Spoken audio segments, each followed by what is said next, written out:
You're listening to the Living Inside Out podcast, and I'm your host, Toks Aruoture. This is episode 73. Welcome to the Living Inside Out podcast, where we believe in living with intention. Episode 73 is Raising Teens with Intention with Celia Toks and Family. To have Celia Toks and Family. Do you know, when I first saw your name, I thought it was Toks, as in my name. Oh, then it clicked one day that is Toks, as in TikTok, because you know. Well, it's not. Oh, it's not? No. My surname starts with Toks. Oh, you're joking. Yeah. Oh, that's a relief. My maiden name. Ah. Yeah. So the Toks comes from my maiden from your name. maiden Surname. name. Yeah. A lot of people think it's TikTok. First I thought it was my Toks, and then I thought, oh, we're namesake. And then I thought I don't know what it was, and I just thought it's Toks from TikTok, but it's not. No. Mm-hmm. That's a relief to hear, because TikTok has actually messed my name up. Now, when you search, true. Yeah, everyone thinks it's TikTok. TikTok. Yeah. Oh, it's annoying. I feel like changing it. So I don't want people to think I put TikTok by my name. Like, that's my life. Have you got that feedback though? Have other people thought the same? It was, yeah. People thought it's to do with TikTok. It's not. Well, you heard it. It is not. And we have also got Rachel and Lizzie. Thank you guys so much for coming. Thank you for having us. And Lizzie is Elizabeth. Yeah. But you prefer Lizzie. Yeah. That is awesome. You guys familiar with this beautiful family, mom and her daughters, and sometimes grandma shows up as well. And just really, really amazing family on Instagram, on social media and everything. So excited for you guys to be here. Thank you for coming all the way down. Okay, so first I want you to do a proper introduction. Tell us who you are and what you do and why we know you, why the world loves you. Oh, well, my name is Celia and we do social media. I actually have a job outside of social media. I'm an optometrist, so that's my day job. And we started social media. We started making videos for social media during the lockdown because we were bored at home like everybody else. And then we just got on TikTok. I joined it just to check on them, that they were being safe. And then we decided to make videos together, and we enjoyed doing that, and people enjoyed it. And so we just kept going. So we went from TikTok, we started posting them on Instagram, we started posting them on YouTube. Yeah, and then we just got a really big following, people from all over the world who could identify with the African mums. Yeah, big time. The most memorable one for me is when, I'm not sure who was in the car, and the teacher comes over and mommy just, was it you? I mean, the switch. I don't know if you've seen that, Susie, and she just, she's speaking all very British, all very proper. No, she's speaking starting off Nigerian. Starting off as an African mom, freaking out and everything. What happened to the last 5% or 1% of your She got 98%. What happened to the last 2%? And then the teacher comes to the window and she morphs into a completely different person and the way she jumped as well. No, brilliant. Really, really good. So what has life been like for you with this fame and this popularity? How do people respond to you? At school, it's been pretty much the same. All my friends are, excited about it. Even my friends give video ideas like, oh, Lizzie, you should do this, or you should tell your mum to do this. And I was like, yeah, we should definitely do that. And there's lots of lovely comments on our account saying how great I am. So it's really nice. Yeah. How about you, Rach? Well, at my school, everyone in my year mostly knows, and now it's just spreading to the other years. And sometimes when I walk around school, they're like, oh, she's the girl that's cool. And one time at break time, this whole group of boys from the year below, they started asking me loads of questions about social media. And I was like, yeah. Common one is like, oh, how much is your mum making? Yeah. I saw on this website online, she's making so much money. Wow. That must be something. That's the sort of street cred I craved as a child that I didn't get. I went to boarding house in Nigeria, and growing up, I was quite shy. Yeah. I was chatty, but I was shy. I was very shy. Were you shy as well? That's why my mum will say that people can't believe that it's That this me is you. doing it, because I was a really shy child. So how did you evolve from being shy to who you are today? I think I first started coming out of it when I felt like people thought people kind of equated shyness with stupidity. I agree. And so they thought they could take advantage of you because, she must be, so and I had to act not shy. So I had to pretend I wasn't shy. And then for a period of time, I kind of overdid it. So then people thought I was up myself. What's wrong with this one? Who does she think she is? She's such a snow. And I'm like, it's complete opposite because inside I'm really, really, but I'm just trying to hide it. Yeah.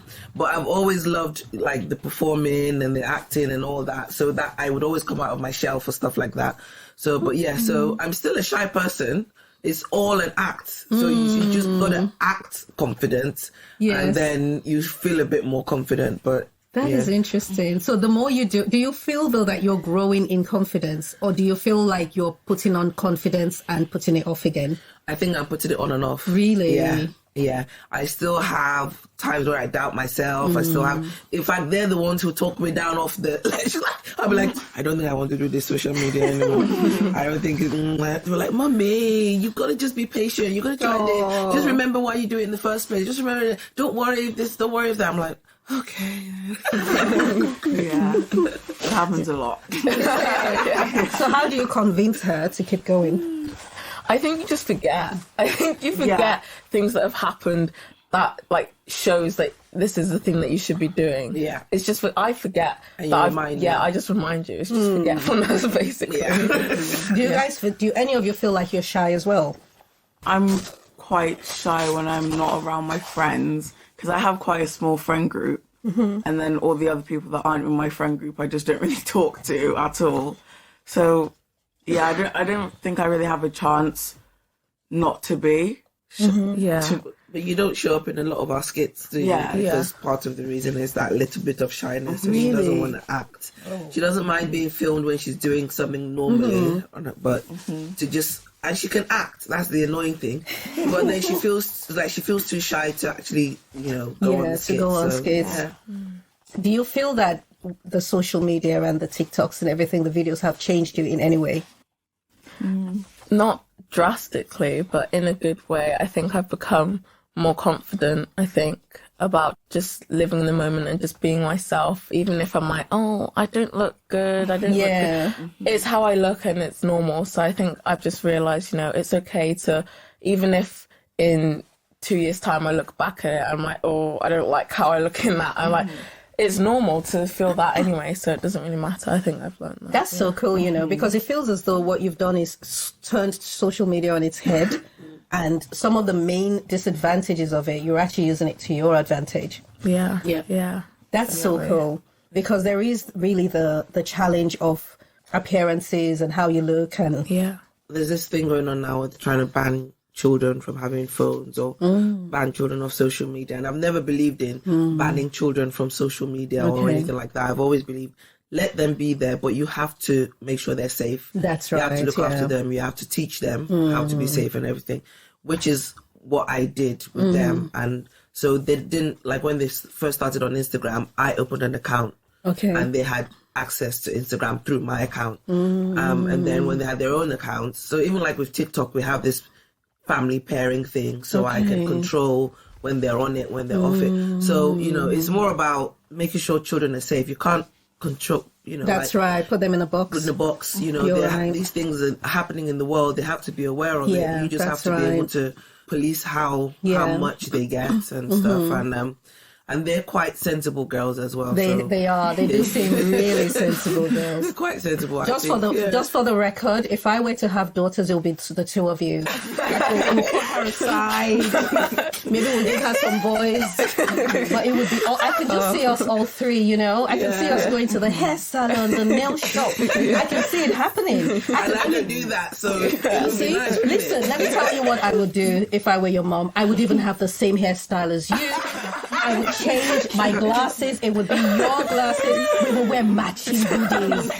Oh my God. She's not doing any of that, right? They don't like it. I say, should we have the same? I don't mind. No, I You don't mind. Lizzie doesn't like anyone having No, the same. I don't like matching with Rachel because we already look alike already. Okay. I don't mind matching with you. Okay, now you said that. Next time I'm going to buy 333. As long as it's not ugly, because it's just. I don't buy ugly things. No, it's just. Doesn't she look fly? I mean, I love your colours, you know. And I nearly wore a similar colour of trousers as well. See, it's yeah. great minds. Okay. Do you feel, Rachel, that it's changed you at all? Not really. Apart, because I'm not really in them that much anyway, like in biscuits. Apart from just like growing up. And Yeah. Because how long have we been doing it for now? Almost 3 years now. Yeah. Wow, that's awesome. So It's the beginning of the first lockdown. Oh, So apart from just that, I don't think it's changed me that much. that is awesome. I think that is super cool. So we mentioned shyness. What would you say your biggest mindset block has been besides being shy, or would it be just being shy? I think, like what we just talked about, I think it's the forgetting is one, and then going through the whole process again of the self-doubt, and just, this imposter syndrome. Yeah. I'm not really that good. Our skits aren't that good. I'm not that good. Content isn't that great. Doubting and just, or not thinking, I don't look good. Like, even I have that same feeling. I don't look good. And there's one particular video that I almost didn't post because I thought, I look big. Look at my double chin. Oh, my hair. Oh, this. When people see me, what are they going to... And I just thought, who cares? Yeah. Who cares? You are a normal, like it says, you are a normal human being. Yeah, exactly. So I posted it. That turned out to be one of our highest performing videos. Wow. It's the one with the donut. Oh, wow. When she said she's eating a donut, Yes, I said it's pop. Yes. So it's just that trying not to just get negative on yourself. Yeah. And from time to time it will happen again. Yeah. Then I have to be reminded, it still happens. It still happens.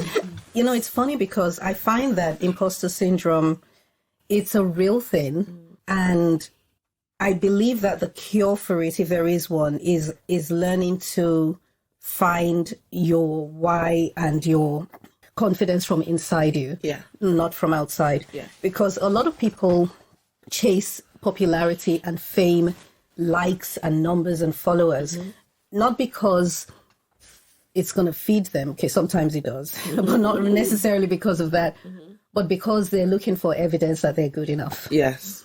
And I think that no matter how many, I wouldn't name any names, but there are certain people on social media who have millions of followers and have literally changed the culture of society today based on their appearances, whether it's the BBL or the way they wear their hair, those people. Or whatever, So there are people like that, and when you see their behavior and you see the gimmicks that they do, whether it's stripping naked on social media or what have you, it's looking for more and looking for evidence that they are good enough. Exactly. Now you have one of the biggest followings on social media in the world, and you still don't feel enough. Yeah. So it's never going to come from the outside. Exactly. And I think people definitely need to work. So your relationship with the girls is so beautiful to see. You. God, that was a We cough hear that this was so much, and I'm always like, how do people know this now? How do people know from watching us doing videos that we You know what? I'll tell you why. Because everyone can spot a fake, There are people who will put on this fake relationship status and make it look as though they're, and you can tell that it's not real because, truth is something that everyone can identify with and we can recognize from a distance, or maybe I should say the other way around. Falsehood is something that doesn't sit well with most of us, and it really does look like you have a beautiful relationship. Yeah. I mean, they're kids, so they can't really hide. The smiles they give on camera is real. It's not false. It's not pretentious. Yeah. That much I can say. So how have you been able to do that? Especially because, I have friends who have tumultuous relationships with their mothers. Yes. And I find that in many families, girls and their moms tend to clash a lot. So how have you done it? Well, just for the time when I finally adopted. When you so I adopt them, so you know. Exactly, yeah. I think from when they were little, I prioritized spending time with them. I think a lot of us put other things first. I've got to work, make money. I've got to go to this party. I've got to be there for this. And I put them first. So I had a job that enabled me to be able to support. I mean, I've been a single parent since they were like 3 and 2 years old. And I had a job that enabled me to be able to support myself, the house, everything, working 3 days a week. Oh, wow. So I made sure I didn't work. I only worked as much as I needed to. I didn't work any holidays. So whole of the summer holidays, Easter, Christmas, I didn't work. We spent that time together. I made sure I took them to have experiences together. So I think it's the time. I also made sure that I don't scold them a lot. I talk to them. I mean, nowadays I scold them more because they're teenagers and they don't want to do the housework. And I'm like, you've been there for how many days? So, but when they were little, I didn't scold them. I was very careful about their emotions, not making them feel like they were less than. Because I feel like you wouldn't shout on somebody who is your age mate like that, you know. Wow. It's still a human soul. They're just younger, so you can't disrespect them just because they're young, just because they're your children. Yeah. If they made a mistake, even till now, I don't scold them for making mistakes. I tell them, well, it was a mistake, you know. If you do it a third time, so if it's a mistake, you have to talk to them. I think it's just about putting them first. That's beautiful. Just putting them first. Work isn't more important than them. I only started working full time when. Just after this lockdown, I think, where I did a full time. Really? Yeah. When they were both in secondary school, she was in year 8, she was in year 9. I always made sure I had time. And even then, I would always make sure I take time off during the holidays and always make them feel free to talk to me about anything. Nice.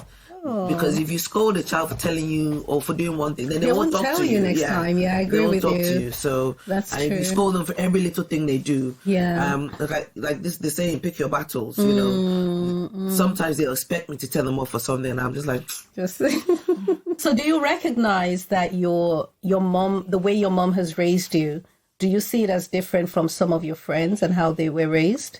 I think before I didn't realize that, you know, that other people don't have this great of a mom. And then I think it was the social media. I think it was the social media when people started commenting and saying your relationship is amazing and this and that. And then my friends started saying, they're like, oh, I love your mom so much. She's so amazing. And then I realized, yeah, she is. Yeah. Rachel. The same. Yeah. The same. My friends say, oh, I love your mum, I love your videos and everything. I'm just like... And the funny thing is, like, I'm there thinking that I'm not a great mum because unlike other mums, the way in my head, I should, you know, I mean, when they were little, I did this, I'd always be cleaning, always cooking. I never, you know, wanted to be the one that was always cleaning, always cooking when I could be spending time with them. And even now, I don't enjoy housework. I don't enjoy cooking.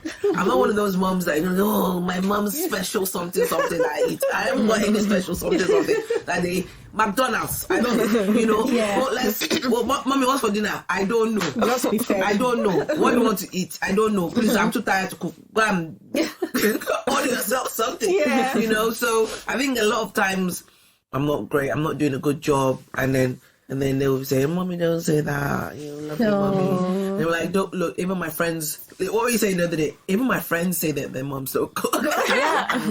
They have fish and chips and they have fish fingers and chips. I'd rather you didn't cook than cooking something like that was rubbish. You know that McDonald's. Oh, wow. That's so interesting. You know, it's funny because also tying this back to imposter syndrome, I watched, someone sent me a video of, I think it was in the state of Texas. They'd done a jollof rice competition between Nigeria, Sierra Leone, and Ghana.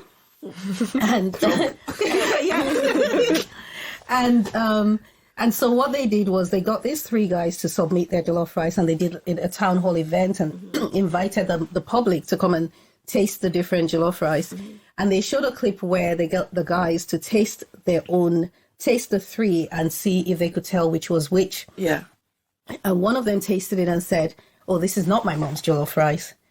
immediately a voice went off in your head. Will your boys know what your jollof rice tastes? It's like instantly I started questioning myself that do the boys even know what Your my food jollof rice, tastes yes. like? Will they be able to tell? And then it started to snowball. Then it became, then you're not good enough as a mom. A proper mom, her children will know what their rice tastes like. And I just went on. Honestly. So it's really interesting. But with my boys, I've kind of, the early part of raising them, I stuck to the status quo, what I thought was the status quo. I even remember as early as my first son in hospital, and he was crying, and the nurse came and said, oh, what's the matter? I said, oh, he's crying, but I don't want him to get spoiled, me holding him all the time. And that's only because that's what I had heard. Yeah. But I really do thank God that a point came in my life where I started to learn what living authentically meant. And that was living as you. Yeah. Which means that how I raise them is going to be different from how you raise them. And it's not a right versus a wrong. Exactly. It's my way is unique to me and my kids, and your way is unique to you and your kids. Exactly. It really helped, and it made a difference. And I'm glad that happened much earlier rather than later, because as teenagers, like, we can talk for hours now, the boys and I, and we get along like a house on fire. They're really cool kids, and so But it's a thing. Yeah, I went through something similar to that with Lizzie when she was a baby, because she wasn't a good sleeper. And I remember trying to put her down for a nap, and she was probably like 3 months old, 4 months old. And there's all this advice, too much. Do this, do that, do this, do that, and cry it out, leave her to sleep. Just leave her to cry herself to sleep, leave her to cry herself. And I would leave her to cry herself to sleep during the night, and then you'd be burning on the inside. Exactly. I would sit on the stairs crying because she was crying. Then she would, saw her nappy, had to change her nappy and put her back, and she'd grabbing me and have to. It was just heart-wrenching, and I was just, like, oh. Then the next day, I'm trying to put her down again for a nap, and I cried so much I ended up calling my health visitor. Wow. I said, I don't know what to do. Oh. And she said, what do you want to do? I said, I want to hold my baby. Question. Yeah. What do you want to do? I want to hold my baby. She says, go and hold your baby. Yeah. Go and hold your baby. It's your baby. Wow. It's your baby. Don't let anyone tell you what to do. It's your baby. I wish more health visitors were like honestly, that. That was when I was able to break that hold that there's all these teachings out on me. And then she slept with me in the bed. See? I let her sleep up. All that, don't let baby sleep in the bed. Don't let me. Same here. Exactly. Because where we come from, our babies are constantly attached to us. Yes. Whether on our back, somewhere, everywhere. feeding, whatever, they're always attached to us. And then you come to this country or the Western world, and they tell you, leave the baby in the cot to cry itself to sleep. What is it? Self-soothing. Yeah. I mean, I can't stand that word. No. Why would a newborn baby know how to soothe itself? Why? Why are you the mother? Why would you just, if an wild animal heard his baby crying, it would run and grab the animal. It wouldn't say you cry yourself to sleep. Exactly. Exactly. And it's funny because I work in the space. My work full-time business is in the baby and children. And, I come across moms, new moms all the time, my clients, and I just sometimes I feel so sorry for them because the amount of information that's out there that's conflicting and has nothing to do with your natural intuition as a mom. And they would come, sometimes they'll say, I've read Dr. so-and-so, they name these gurus, like we didn't have, thankfully, when we had our kids, right? And they're naming them and the so-and-so method, are you doing A or B? I'm like, no, it's not, there's no template. Yeah, exactly. Yeah, and not all babies are the same. Not all babies are the same. My baby slept through the night at 6 weeks old. I used to look at those moms like, good for you. My child is 3, still not sleeping through the night. He's 4, he's still not sleeping through the night. I'm like, thank you. In my case, my first son did not have any teeth until after he turned 1. And he was a big child. So just think of the freaky nature of this situation, of this massive walking child who would suddenly start crying and there were no teeth. And I would say to my Mom, I'm really worried. She goes, Toksi, I have lived on earth for 60-something years. I have never seen a child with no teeth. So this child's teeth will eventually grow teeth. And that was my Yeah, but I really do believe in living authentically, Yes. living by intuition, Yes. you know, and I have a personal vendetta against anyone that would try and force me into a box or force anyone I know into a box, because you can only be your best possible self when you're being yourself. Exactly. There's a phrase I saw somewhere that says that no one can be a better you than you. You know, there was a guy who was, can't remember who it was, but he's an author and he was reading this book. He wanted to do his audiobook. I think he may have been Still Harvey. And when he did the first trial, they said, no, it wasn't him, it was someone else. They said, it doesn't sound like you. He goes, but it's me. Yeah. You know, and they felt, no, we want it to sound a certain way. And they went and got somebody else to do his own book reading, because they felt that society's expectation of what he should sound like audibly was different from. Wow. And so that's how far people will go to try and force you not to be yourself. So anyone does that, just call your second mom. Yeah. Let me know, and I will sort them out. What's the funniest story from? We'll start with Rachel, because we're getting Rachel out of the shy thing. Yes. So what's the funniest story you can think of, whether you've done it on social media or not, that's happened to you, or maybe somebody that you love, someone in your family? Well, it was funny and it was scary, but funny to watch back when we went to the sculpture garden. Oh, Where was that? And then we were all like really scared of the sculptures, and then we started crying. And then I didn't. you didn't start crying. And then Lizzie was laughing at us. but then we watched it back, and it was really funny to watch back. so was it? Are you serious? Why was it scary? So I didn't know there was such a thing. And I've never heard There's a of one word. as I can't well. remember the word. Some of them are onomatopoeia thing. It's the fear of sculptures. Really? Yeah. I didn't know it was a thing until I So posted that video. start off, where is the sculpture garden? Is it in the UK? On the way, yeah. Oh, Yeah, on the went way to Cornwall. really? Yeah. I've never heard of one. And I was just, I try and find things for us to do that's different. And, and I was, oh, this is going to be good. Sculpture garden, they've got huge sculptures. There's a big grounds, and there's a building there, and they have these sculptures that are in the garden. So there's like a teacup, which is Life size. massive Okay. teacup in the ground, like in the garden. So it's massive. It's probably bigger than this. Wow. And I thought that would be really cool and nice sculptures. But to get to the place where you pay to get in to go and see it, there are already sculptures along the way. Okay.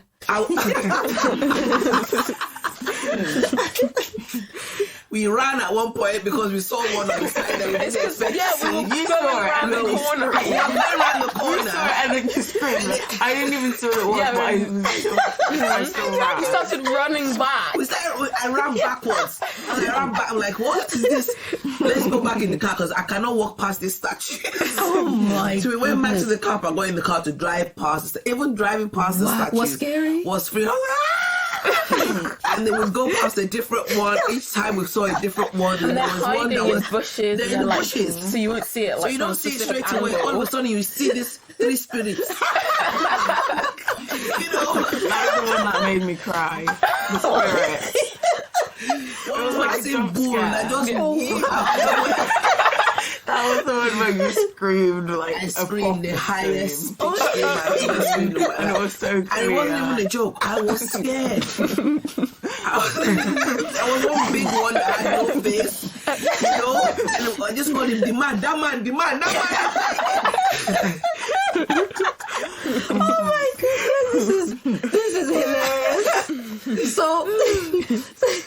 So wait, but you carried on going into the garden? No. Oh, you when we were got to the like top, I said, "There's no point going any further because I haven't even started yet, and I'm already scared." So you didn't even we make just it turned round. We turned round and left, and we had driven over an hour to get there. Yeah. Over an hour, we turned round and left. Even when we were leaving, we saw ones that we hadn't seen on the way there. It was even more scary. And that's Like when That I was the screamed. ball. There are more of us. So you were not scared. No, Were you I was a bit scared. I'm not that scared. Were you scared, or were you scared because mommy was scared?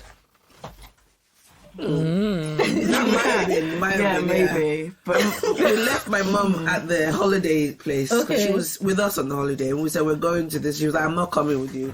So I she wonder said, how mom would have felt. Oh, when we got back and told, she was like, hey, God told me not to tell you. You see what you want to enter yourself into? Wow. But you know what? Spirits. I can imagine. I wonder how. I love thrills, but I'm almost tempted to go and try it out and see how You well should. I'll freak out. You Because should. what comes to mind is I remember growing up. So in Benin, grew up in Benin, and we lived in a bungalow. So right outside my room window, there were all the bushes and everything. But I remember, and I'm sure this must have happened to you before, when maybe someone has hung a towel or something. Yes. And then at the middle of the night, you wake up. And as far as you're concerned, it's a dog with no tail. Yeah. Or a cow with no face. Yeah. Oh, And there's nothing that anyone can tell you at that point that what you're seeing isn't what it is. Even when you know that I put my dress there, you know. Yeah, so you it's can- probably my dress. Yeah. Well, no, your So brain there's- will still tell Tell you. you. So there's a real thing as a fear of sculptures. Yes, Sculptures, there is. really. Yeah, there is. Yes. Wow. It was actually one of our followers DM'd me and said, Really? yeah, it's an actual thing. She told me the name of it. And I was like, wow, I never realized that. And I said, know. I don't know if it's a fear of sculptures or if it's just my Nigerian background. Yes. Because in it's Nigeria, true. when you That's see what statue, it's to do with witchcraft. So we don't need It's no question. Exactly. Yeah, So as far as I was concerned, everything I was seeing is juju. Yeah, that's true. It's spirits and it's one very- man's. It's And- Ogun or Yes. one god or something. Exactly, Yeah. exactly. So I don't know whether it's not all statues I'm afraid. At least I've Okay, seen you a statue think of that- Jesus before and I Right, wasn't afraid. right. I was Yeah, so maybe I was that's fine. what it is. Those sculptures were Yeah. scary to me, you know. Yeah. Even when I went to a museum with my school for an art trip, there were loads of sculptures there, and I had to close my eyes. And because we went to this exhibition, and to get to there, we had to go through this specific part with lots of scary sculptures. Was scary to me, and I literally, my friend had to guide me. I closed my eyes, and she had to guide me. Oh wow. Only you were scared. So maybe you are actually scared of Maybe. sculptures. Oh, that experience scarred you. Yeah, Maybe that's I scary for actually life. have. Maybe I. We need to go again and challenge ourselves to actually Yeah. go To go with it. through it. Yes. I wonder if grandma will go. Like where? No way. Oh. Okay, Lizzie, most embarrassing moment. I don't know. I get embarrassed a lot, and I just it's not embarrassing unless you feel embarrassed. So I think This girl's dropping some wisdom. It's not embarrassing. Can I just say my unless you're whole feeling- like since I was 7 to 11, I didn't like how I looked then. So looking back at that, I'm embarrassed about that. Okay, about how you felt. How I was like so like I used to talk a lot and like talk nonsense. You only feel that way now on watching videos of yourself back then. Yeah. So you're embarrassed for your old self. And your old Yeah. self was fine with it then. Yes, your old self was perfectly happy True, and fine yeah. with it. Even how Yeah. you looked. Like Lizzie used to be, you know, the curvy, chubby round one. Rachel was a little skinny Pregnant thing. belly. Okay. And because I had this thing, I have a weight thing. So I didn't want her to feel Okay. like she was less beautiful because she was chubby. So I used to always sing to her about how beautiful she is, about her chubbiness is beautiful, nice, and she's yeah. got this African real beautiful. Oh. You know, I used to sing that to her all the time to make her feel Oh, confident in herself. beautiful. Until the day this one said to me, "Mommy, I'm ugly, I'm skinny." Oh, of course. I was like, what have I done now? Goodness. What have I done now? Because there I am thinking, Yeah. she's skinny, so she won't have She'll any be fine. issues. Yeah, you're right, you know. But then because I've gone so much into building her up about how beautiful she is, the way Yeah. she's now She interpreted felt- that as because I'm not big, I'm then not I beautiful. can be. Oh my God, we can't win. You can't win, you know? You can't win. So now I have to start reversing everything. I was like, no, everybody is beautiful. Oh, big or skinny or anything you tall, short, whatever, you are beautiful. beautiful. In fact, I'm not going to talk about anybody's No, body. we're not. Let's not discuss anybody's body. Oh, that's too funny. But you know what's funny though is that I wonder if you had never sang to her, okay, yes, we know society would have come anyway for Yeah. her, but if you'd never even paid attention to her size or her shape or her figure, she would probably not have had an issue with it. Do you think? Yeah, she probably wouldn't have. I mean, which it was didn't have an issue anyway, my but it own was issue that I had projected onto her. Yeah, your which is the problem. expectations. Yes, I expected that she understand. would have low self-esteem because I had low self-esteem because of Yeah. my size. So I expected that she would. So I projected that, and I was trying to prevent her from having low it. self-esteem. Wow. She would not have had it Yeah, anyway. she I don't wouldn't have think. had No, it. no. Oh my god! You know what? Parenting is not easy. Listen. I mean, I go as far as saying, and some people probably shoot me for this, but I've actually uttered a few times that people who don't have kids have a special blessing that they're totally unaware of. Honestly, it's different. Maybe we'll edit that part off. It's just the psychology. You need to have psychology. You need to. There's so much. Yeah, there's a lot, and it doesn't come with a manual. Yeah. And even if you've successfully raised one child, you've got my second child showed me Pepe. My goodness, he was the one child that I had my knees on the ground for. I was so scared, What? and I'm talking of from babyhood. And the first one was perfection. Oh. So he was perfection, and then this one comes out. She's like Perfection. Yeah. I don't know. There's something about the second child, you know. And he just like. I remember one time in secondary school, we were constantly getting letters from school, Okay. and it was tiny little things, you know. And he's funny as well. Yeah. So one time the head teacher finally called and said we need a meeting. So my husband and I went for the meeting, and they came up with a binder. And they started reading out all of his atrocities. And it was, Reese was flying a paper plane in class. Reese was calling another child chubby, chubby, chubby in class. Reese started chewing gum on somebody's head. Even when he was, I remember, because we used to live in the US, and I remember he had so the way they do the education there, every elementary school, every single Friday, you get a report from school. Wow. So yeah, every Friday, like, you know, you get a report from school, from the teacher.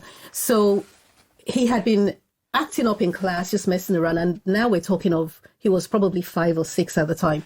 So acting up in class, being a clown. Yeah. And the teacher said to him, I'm going to tell your brother, because his older brother was in the same school, but obviously in a different class. Yeah. I'm going to tell your brother. And Reese couldn't quite read at the time. Reese takes his report card and he writes in his very little limited writing that he could, Reese was good. When I told my mom, my mom put the fear of God in me. She says, I'll tell exactly how she went, Otio, that's really bad.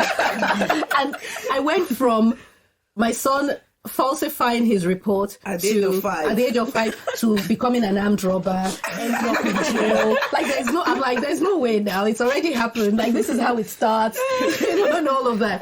So he really did scare us. And then all of a sudden, complete turnaround. Yeah. Oh, he plays American football, and my husband said to him, "You know what? You're not doing football anymore." Oh no. This boy switched.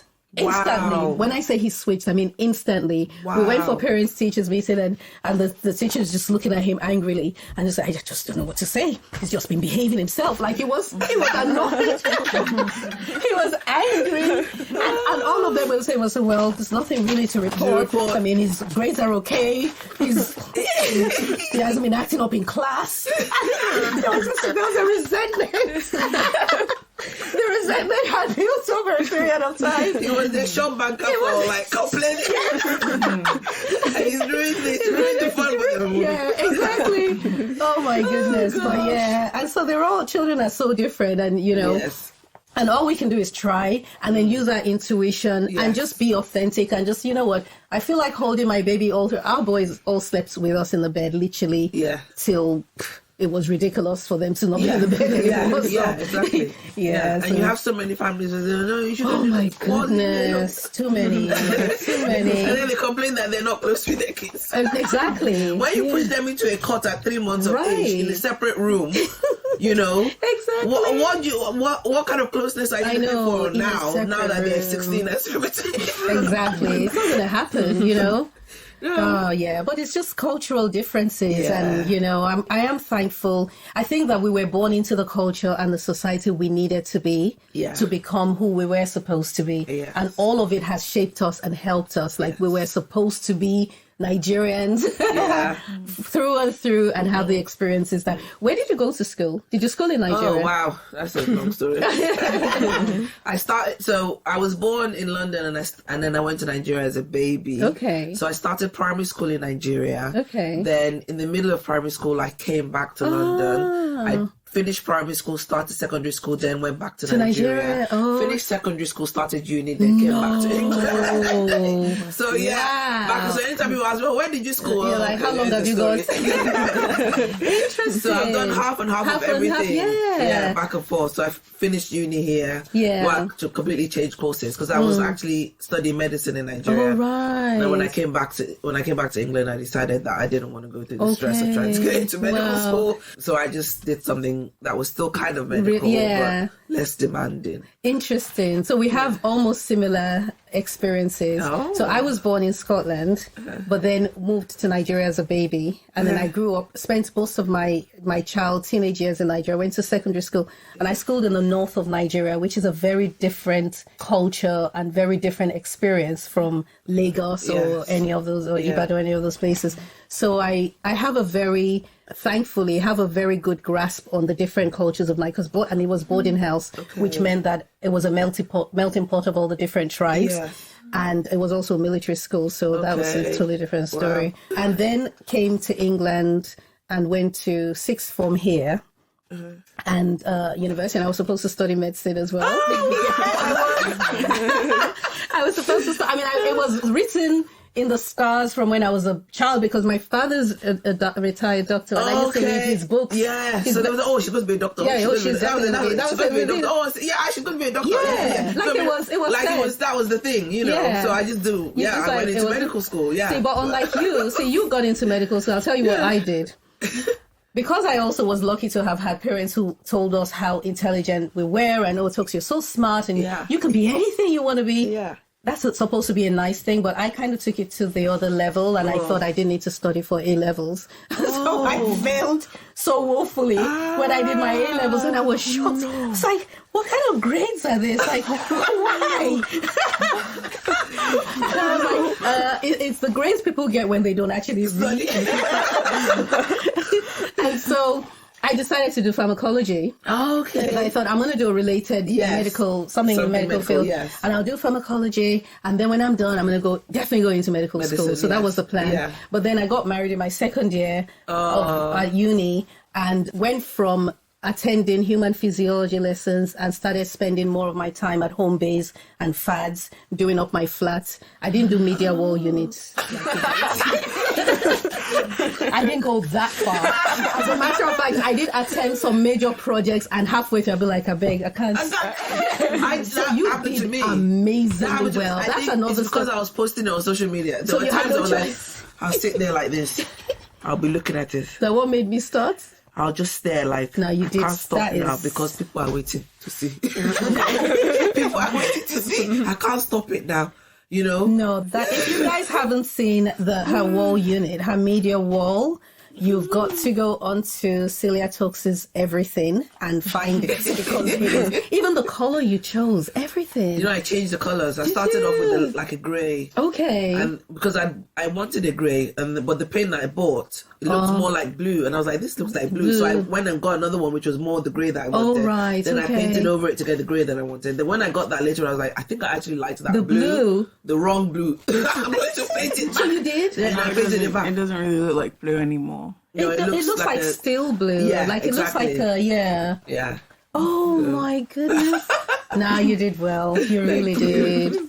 Yeah, I did started, and it was then I got into DIY and started decorating my flat, and I was as broke as they come. Like I had no money, but I thought I'm gonna go anyway to B&Q, and they would have this bucket where they sold last wallpapers and discounted, discounted items, and I'll grab a wallpaper roll, grab a knife, and I'll trim it all the way down to turn it into a border. And then I couldn't afford colored paint, so no blue or gray for me. It was just white. But then I bought dye, and I'd mix in the colors, and I'll get different colors and that was how I painted my flat. And the bathroom was blue, and the living room was so you found a passion there for decorating. I did, yeah. But then one day I woke up and said, Toks, let's face it, you've dropped out of uni.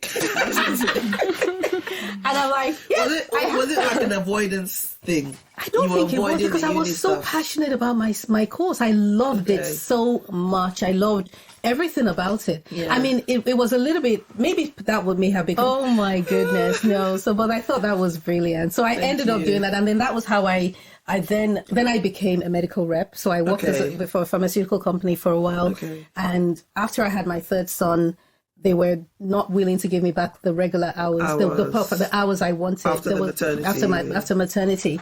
And I happened to be reading a book at the time where someone had written in and said, how do I know what my gift is?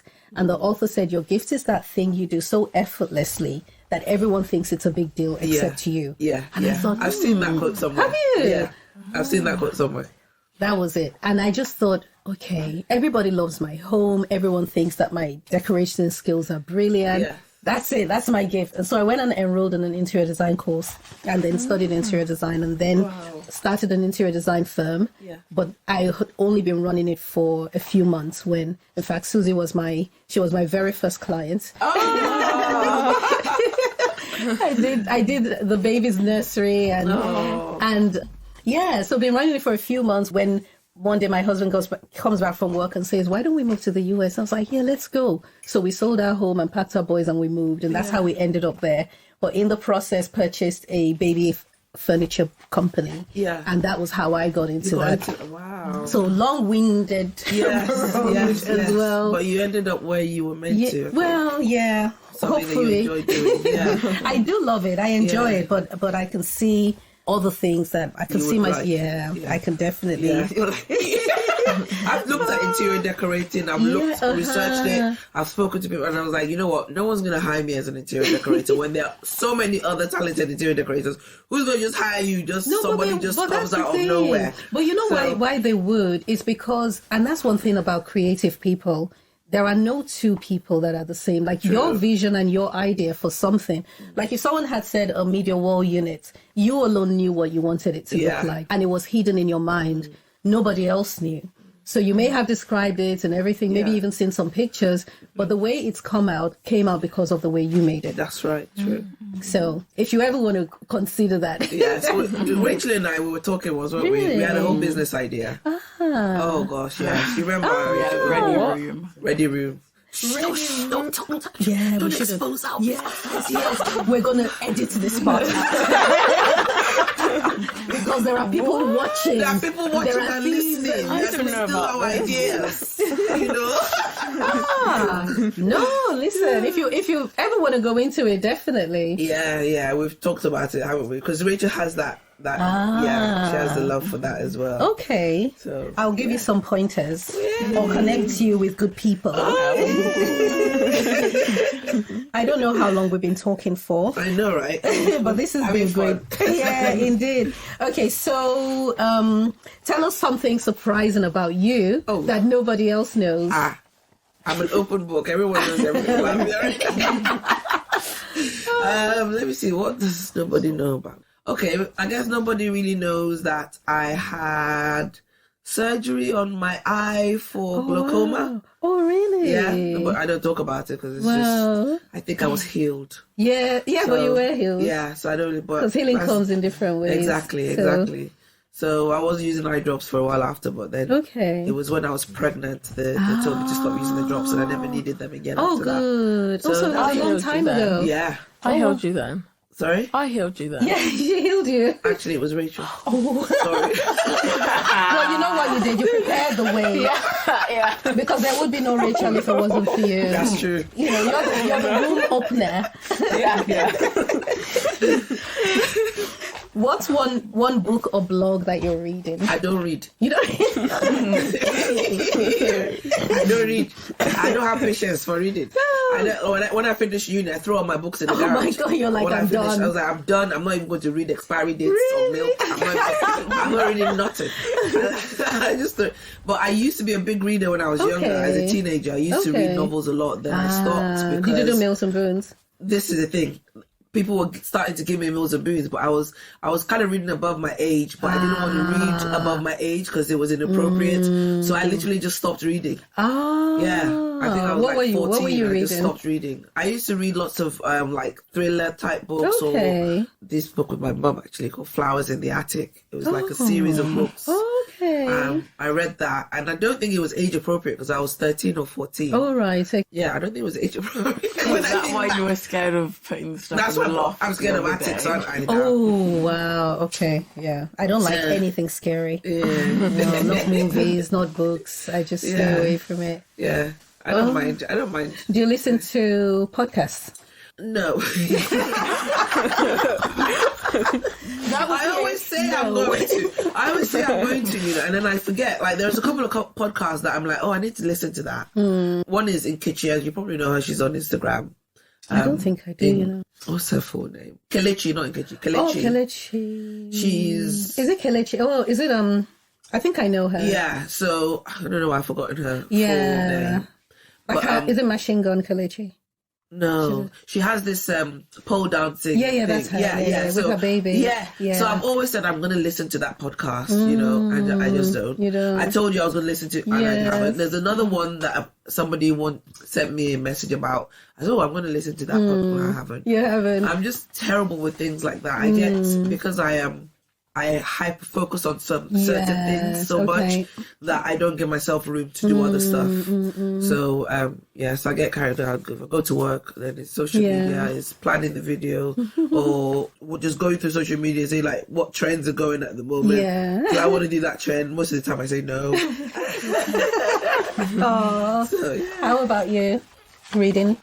What do you like to read? Do you read? I mean, obviously you read because you're Why you do your thing like that? Like you don't read that much. Rich doesn't read. No. You know, I do every once in a while. Okay. Not really. Did you used to read when you were younger? This one. I used to hide She my started book school. in the little pocket. You know those little books they give them when they start school, when they're in reception? Yeah. She used to roll it and put it in the pocket of her book bag and hide it. So I'm like, okay, Rachel, bring your book. Let's read. She'll like, I'm like, where's your book? Didn't you get a book? Wow, Rachel, you have skills. 4 years old. No book. This went on for weeks until one day I was like, this can't be. This is not possible. Why are they not sending books home with you? This is wrong. I'm going to call the school and find out what's going on. Let me just check her bag properly. And then I checked. Now found it rolled up in there. Oh my goodness. But if she finds a book that she likes, Yeah, then she will read you'd and she'll read read and it. she'll read. I think you're the same as well. If you find something that you really like, I you'll read try it. to read because You force yourself to read. Yeah. But Rachel doesn't force herself to I read. don't know why. I always I like books and I don't like the ending, and then I don't like reading again. I don't think. What kind of endings would you prefer? Like, would you like I think a happy? I think I have to read like crime or thriller Really? for me to actually properly read. I don't like fantasy books where it's just lots of describing the world, and it's nice, but it gets a bit boring for me sometimes. Yeah. Okay. So, yeah. You just need the right books. Yeah, it's true. Sometimes it's hard. I love Chimamanda. Yeah. Oh my I gosh. should get you some of her books, actually. And if you like, and because you've got a creative side to you as well, what I love about her books, I mean, like there's the Purple Hibiscus, I don't even remember the detail of that book. It's just the way she crafts the words. Yes. You know, like she really just has this way of writing. Talented. Yeah. And another person is like that is Maya Angelou. Oh, yes. Yeah, she's got her whole biography out, and it's hilarious because she's self-deprecating. She laughs at herself, she mocks herself, but she's also another brilliant person that just her way with words. I know. Yeah, but I don't like anything sad. I don't like sad movies. I just I do. Oh, really? Well, I don't. They'll be like, why do you always watch these movies that make you cry? Yeah. You just sit there and you cry, and I'll be crying. Like, Mommy, they'll be consoling me. Like, mommy, it's okay, mommy, it's okay. But why do you watch this movie? Because it's happened to somebody in real life. That's even worse. That's for me. That was Forrest Gump. When I watched Forrest Gump, I cried non-stop in the cinema. And I said, never again. And the reason I cried was because even though his story was fictitious, I knew that it happened. There were people like that. Exactly. So I just thought, goodness, I can't do this. Yeah. And just, there's too much sadness in the world. Exactly. Yeah. That's great. Okay, so any apps or tips? if someone, one of the things we talk a lot about is being authentic, being introspective, really living from the inside out, like the podcast says. What would be your tip for someone to live authentically or live from the inside out? I think it would be to believe, first of all, that you are okay. You are enough. You are good. No matter what anybody says, no matter how anybody treats you, believe that you are okay. And if everybody else doesn't think so, then let them go. Right. I love that. Just let them go, because there's nothing wrong with you. Yeah. It's because I spent so much of my life thinking there's something wrong with me. That's why I've lost these friends. That's why I don't have those friends. That's why these relationships have ended. If something is wrong with me, that I don't do things right. I don't know. Then I got to the point I was like, you know what? Then let me just be by myself. Let me love myself as I am. And if everybody thinks there's something wrong with me, then they don't have to be around me. Let them go. And I just stay by myself, me and the people who actually love me. Absolutely. With or whatever my faults that they think are my faults, I just stay with that. But you get the people that actually love you, who would say to you, there's nothing wrong with you. Like I have a couple of friends who would say, there's nothing wrong with you. Why you? Well, because I'll be telling one friend about another friend who's no longer my friend and why she's no longer my friend. And I think maybe it's me. She's like, no, it's not you. It's not you. It's not Susie you. and I are in that space right now where we're like deleting season. Yes. Like ruthless. Yes, it has to be, because it saps you. It does, of the energy that you need to actually have that authentic, happy life. It saps you because you're always trying to be the person that you want them to accept. And then you find out that, why am I striving to be accepted by this person? Because actually that person isn't a good person. See, that's like the things this person has said to me, I would never say it to them. So she can't be a good person. So why am I trying so hard to be accepted by this person who is the one hurting my feelings? Exactly. There's no point. I agree, 100%. Until the kids grow up and leave home, then I know. No, but you know what it is, though? It's like the people that are supposed to be in your life. I think that we certainly do go through seasons where people do have to drop off. Because not everyone who started with you is going to go all the way with you.